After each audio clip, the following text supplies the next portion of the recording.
News digital. ఆక్రమణల పేరుతో పేదల గూడు కూల్చేస్తున్నారన్న విమర్శలు గట్టిగానే వినిపిస్తున్నాయి హైడ్రా మీద. బడాబాబులకైతే నోటీసులు ఇస్తారు, సామాన్యుడి ఇల్లైతే చెప్పా పెట్టకుండా పడగొట్టేస్తారా అంటూ వచ్చే బాణాలు ఓవైపు.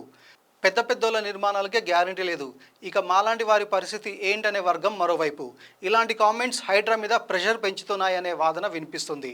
అందుకే అన్ని వైపుల నుంచి వచ్చిన ఫీడ్బ్యాక్ను బేస్గా చేసుకొని ఇప్పటికే ఉన్న వాటిని ఏం చేయం, కానీ ఇక మీదట కట్టే వాటిని మాత్రమే కూల్చేస్తామంటున్నారు హైడ్రా కమిషనర్ రంగనాథ్. ఆల్రెడీ ఉన్న ఇళ్లను ఏం చేస్తారో మీ ఇష్టం అంటూ డెసిషన్ను ప్రభుత్వానికే వదిలేశారు.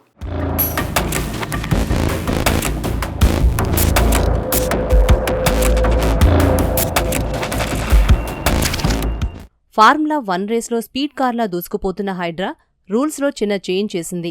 కబ్జా అయిందంటే చాలు, ముందు వెనుక చూడకుండా కూల్చివేతకే ప్రాధాన్యత ఇచ్చిన హైడ్రా అధికారులు సామాన్యుడి కోణం నుంచి ఆలోచించడం మొదలుపెట్టారు. నిబంధనలు అతిక్రమించారంటూ ఇన్నాళ్లు బుల్డోజర్లు వేసుకెళ్లి నిర్మాణాలను నేలమట్టం చేసిన హైడ్రాను కామన్ మ్యాన్ కన్నీటి స్పర్శ తాకిందో, లేక ఎన్నో కష్టనష్టాలు పడి నిర్మించుకున్న కలల సౌధం ఉన్నట్లుండి కళ్ళెదుటే కూలిపోతే రోడ్డున పడ్డ వారి వేదన చూశాక మనసు చలించిందో కాని సామాన్యుడిని కరుణించింది.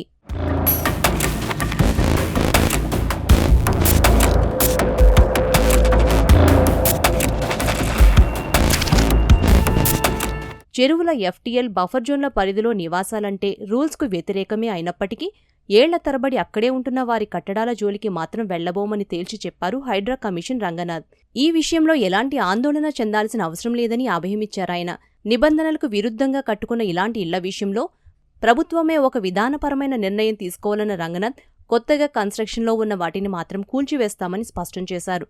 ముఖ్యంగా ఎఫ్టీఎల్ బఫర్ జోన్లలో నిర్మాణాలు చేపట్టి వ్యాపారాలు చేస్తున్న భవనాలపై యాక్షన్ తీసుకుంటామని, రాత్రికి రాత్రే గుడిసెలు వేస్తే వాటిని తొలగిస్తామని వార్నింగ్ ఇచ్చారు. చెరువులు, భూములు ఇక మీదట ఆక్రమణలు గురికాకుండా చూడటమే తమ ముందున్న తక్షణ కర్తవ్యమని, అందుకు తగ్గట్టు పనిచేస్తామన్నారు హైడ్రా కమిషనర్.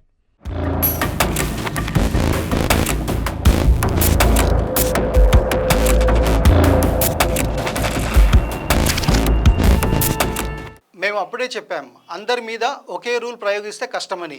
ఆక్రమణలు కూల్చడం తప్పు కాదు, కానీ ఆ పేరుతో ఇప్పటికే దశాబ్దాలుగా స్థిరపడిన సామాన్యుని బలి చేస్తే వాళ్ళ పరిస్థితి ఏంటనే బాధితుల తరఫున గొంతుగా వినిపించాం. రియల్ ఎస్టేట్ గురు ఛానల్లో ఇందుకు సంబంధించిన కథనాన్ని కూడా ప్రసారం చేశాం. అయితే ఆ వ్యధ హైడ్రాను కదిలించినట్టుందేమో తెలియదు, కానీ అక్రమ కట్టడం, చెరువుల కబ్జా ఎఫ్టీఎల్ బఫర్ జోన్లో ఉంటే చాలు, కూల్చివేత తప్ప వేరే మాటే లేదన్న హైడ్రా సామాన్యుడిని కరుణించింది.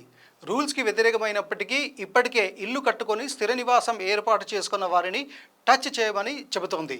ఉన్నోడు లేనోడు అనే తేడా లేకుండా ఇన్ని రోజులు అందరి మీద ఒకే మంత్రదండాన్ని ప్రయోగించిన హైడ్రా లేటెస్ట్ స్టేట్మెంట్ కామన్ మ్యాన్కు కాస్త రిలాక్స్ ఇచ్చేదే.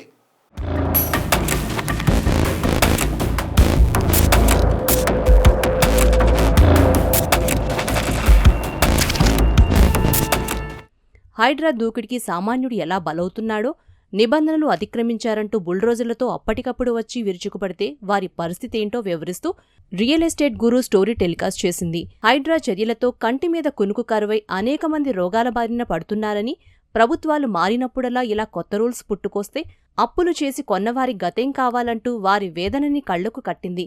అవసరమైతే నిర్మాణాల్లో ఉన్న అక్రమ కట్టడాలని కూలదోయండి, దొడ్డిదారిలో అనుమతులు తెచ్చుకున్న వారిపై కొరడా జల్పించండి, కబ్జాలు చేసి కోట్లు వెనకేసిన వాళ్ల భరతం పట్టండి, అంతేకాని ఉన్నోడి లేనోడికి ఒకటే ట్రీట్మెంట్ ఇస్తామనడం ఎంతవరకు కరెక్ట్ అంటూ సామాన్యుడి రోదనను వినిపించింది. ఈ ఆవేదనకి స్పందనగా హైడ్రా నుంచి వచ్చిన ప్రకటన పెద్ద ఊరటే మరి.